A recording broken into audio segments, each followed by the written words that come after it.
Salut les filles et les garçons, j'espère que vous allez bien. Je vous retrouve aujourd'hui pour une nouvelle vidéo sur mon acné. En voici un sujet des plus réjouissants. Malheureusement, cela touche un bon nombre d'entre vous, que ce soit filles ou garçons. Et du coup, je trouvais ça important de vous tenir un petit peu au courant des avancées des choses. Donc ça y est, j'ai fini mon traitement d'antibiotiques. Plus de médicaments, plus d'antibiotiques. Je passe à une routine 100% naturelle. Donc je commence à peine, donc je ne sais pas vraiment ce que ça va donner sur le long terme. Aujourd'hui, je prends des ampoules, donc de Bardane et de Pensée Sauvage. Alors ça, c'est ce que vous m'avez recommandé. C'est uniquement sur vos conseils, votre expérience que j'ai tenté ce truc. Écoutez, pour ma foi, ça a l'air de plutôt bien marcher. Alors par contre, c'est juste mais infect, c'est dégueulasse les filles de gens. Je suis obligée, la vérité, de me boucher le nez pendant que je le bois. Et j'ai vraiment essayé de tenir compte de vos recommandations, à savoir que le plus important, c'est de détoxifier son corps en fait avant de lui faire ingérer des médicaments. Donc évidemment, je continue une alimentation saine. Je bois beaucoup d'infusions détox. Donc comme vous savez, toujours Fitvia. Petite info, je voulais vous en parler. Donc mon code qui était avant à moins 15% passe définitivement à moins 20% sur toute la gamme. Donc 6,20 pour moins 20% en permanence. Donc un de mes préférés, c'est le tropical. Et il est vrai que prendre soin de son corps de l'intérieur, c'est évidemment la première chose à faire quand on a des symptômes tels que l'acné. Néanmoins, pour les soins, je me suis remise à nouveau à une routine naturelle, voire complètement bio. Donc le premier produit que j'ai bien utilisé, je l'ai acheté chez Body Shop, c'est un peeling. Alors ça, c'est vraiment le kiff. Moi, depuis que j'ai de l'acné, ça fait des années, je n'utilise que ça. Je n'utilise plus du tout les gommages à grains qui agressent votre peau. Le peeling, en fait, l'exfolie, pardon, tout en douceur et ça évite de frotter sur vos boutons quand vous en avez. C'est juste magique. Ensuite, j'utilise ce masque de chez Sanoflore, donc qui est à base d'argile afin de purifier les pores. Donc moi, il faut savoir que j'ai pas de pores dilatés, j'ai pas de points noirs, etc. Mais sur la zone T, c'est là où j'ai le plus de petits boutons. Donc j'ai tendance quand même à en faire de temps en temps. Uniquement sur la zone T, évidemment. Et ensuite, le plus important, l'hydratation. Là, j'utilise un masque bio de la gamme Paille qui a en fait une sorte de coup d'éclat. Donc, je le mets en couche épaisse afin d'hydrater ma peau. Donc là, sur tout mon visage et je laisse habituellement pénétrer, on va dire un bon quart d'heure avant de le retirer avec la petite serviette qui est fournie avec. Donc ça, c'est ce que je fais en moyenne, allez, une fois par semaine, voire tous les 15 jours maximum. Maintenant, je vais vous présenter ma routine quotidienne. Donc j'aime bien toujours rafraîchir mon visage, que ce soit le matin ou le soir après le démaquillage avec une lotion. Donc en ce moment, c'est celle de chez Sanoflore qui est conçue exprès pour les peaux à imperfection. Donc elle contient de l'alcool, c'est le seul petit bémol, mais c'est vrai que ça me fait une sensation de fraîcheur et ça me permet de parfaire le démaquillage. Ensuite, j'hydrate tout le temps mon contour de l'œil. Donc en ce moment, c'est ce contour des yeux de chez Body Shop. Donc autant j'adore le masque de nuit, autant le contour des yeux, là c'est pareil, j'ai l'impression qu'il est un peu alcoolisé. C'est pas mon préféré, mais il fait quand même le job. En revanche, pour le visage, là, on est sur une huile végétale, donc de Nigel, qui est purifiante pour les peaux à problème que j'adore. Donc je n'applique que ça sur mon visage.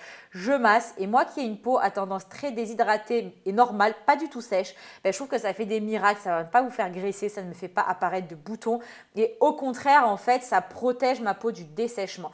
Ensuite, on passe à la routine make-up, ma préférée. Donc maintenant, alors là, j'ai une astuce du feu de Dieu, c'est cette eau à brumiser sur votre visage. Ça va faire une action de primer, mais de ouf. Merci Caudalie, ce produit est magique. Je n'applique plus de fond de teint depuis des lustres. Juste ce stick correcteur que j'applique sur les zones à problème. Là où j'ai des petites rougeurs, les ailes du nez, et là où j'ai des cicatrices de boutons, donc au niveau du menton. Je n'en applique plus sur tout le visage, ça fait un effet masque, je déteste. Et cette lotion que j'ai appliquée juste avant, ça va permettre de faire tenir et de donner un glow à la peau, c'est vraiment révolutionnaire. Par contre, alors mon best friend de la life, c'est vraiment le concealer. En ce moment, j'utilise le Naked, donc ce n'est pas le plus couvrant, mais c'est celui qui dessèche le moins mon contour des yeux ultra déshydraté et qui garde un aspect très naturel. Ça ne va pas vous filer dans les ridules, ça ne va pas faire le truc plombé sous les yeux. Alors oui, genre qui vous cache les cernes, mais en fait, vous avez genre du plâtre en dessous. Non, ça je déteste, c'est terminé. Voilà, le Tarte, malheureusement, il était très couvrant, mais ça a fini par me saouler à cause de ça. Mais néanmoins, je l'utilise sur mes cicatrices toujours parce qu'il est ultra couvrant et là où j'ai des rougeurs, ça fait vraiment bien le job, ça camoufle bien. Par petites touches toujours, je préfère qu'on voit un petit peu les traces d'acné ou les cernes, mais garder une sensation de transparence plutôt que d'avoir le teint plombé. Alors les sourcils, évidemment, vous savez, c'est une de mes parties préférées, j'utilise. Alors là, ça dépend, c'est un très très vieux crayon de chez MAC, mais bon, je varie, des fois j'en utilise de chez NYX. Voilà, ça dépend de ce que j'ai sous la main. Pour le visage, je passe ensuite au contouring avec ce boîtier de chez Make Up Forever. Donc ce sont des teintes que l'on personnalise. Donc comme vous le voyez, je ne poudre pas mon teint. J'en ai plus besoin parce que la primer de chez Caudalie, enfin l'eau que j'ai brumisée, va vraiment matifier le teint et faire tenir le make-up. Je n'ai plus besoin de poudrer et ça, c'est juste miraculeux parce que la poudre, c'est ça qui vous bouche les pores. C'est ça qui fait un teint, on va dire, plombé, keki, que moi, personnellement, je déteste. Et là, en fait, de passer uniquement au contouring, à l'highlighter que je vous présente. Donc ça, c'est la collection de Sana pour Becca. Il est juste magique. Malheureusement, il ressort très très mal en vidéo, mais il est très très beau. Et ensuite, le blush. Ben voilà, cette petite routine, ça permet en fait de garder un côté très frais au teint que j'adore. Donc ça, c'est une base à paupières de chez Make Up For Ever puisqu'on passe maintenant aux yeux.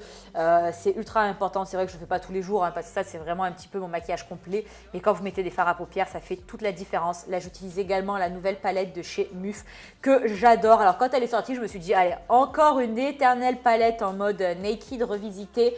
Et en fait, elle est juste magnifique. Les fards sont d'excellente qualité. Donc là, vous voyez, je prends un bronze. Je le mets en aplat grossièrement sur toute la paupière mobile avant de venir l'estomper avec un 217 de chez MAC. Ça va vraiment donner un petit coup, un peu de fraîcheur. Là, j'utilise un mat, un beige mat pour flouter les contours.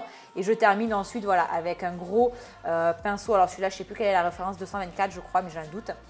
Petit coup d'highlighter à l'intérieur, vous voyez, ça donne de suite, ça réchauffe un petit peu la paupière, ça donne un petit glow. Je mets un fin trait d'eyeliner, donc là c'est un eyeliner de chez NARS, c'est pas mon préféré. La mine elle est un peu trop fine en fait. Il tient bien, ceci dit, il est bien noir, mais moi je galère un peu à l'appliquer. En plus avec mes paupières, c'est juste la misère. Je sais pas si vous avez ça, vous les paupières qui tombent un peu, enfin c'est la galère. Et par contre, ce mascara de chez Marc Jacob, mon Dieu les filles de genre, c'est mon préféré. Non mais regardez-moi ces cils. C'est mon mascara préféré de tous les temps. Il coûte un bras par contre, hein, je vous préviens, ne vous prenez pas peur si vous allez chez Sephora pour l'acheter. Et alors pour les lèvres, du nude comme toujours, du nude et du shiny. Le mat sur les lèvres, je ne peux plus. Je ne supporte plus. Un petit gloss transparent, beige, voilà. Et c'est frais, c'est glowy pour le printemps, c'est léger. Et voilà, c'est tout ce qu'on aime. En tout cas, c'est tout ce que j'aime. J'espère que cette vidéo vous aura plu les filles. Je vous fais plein de gros bisous et à très vite.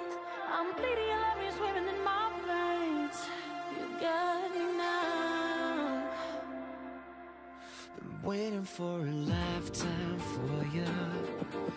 Been breaking for a lifetime for you.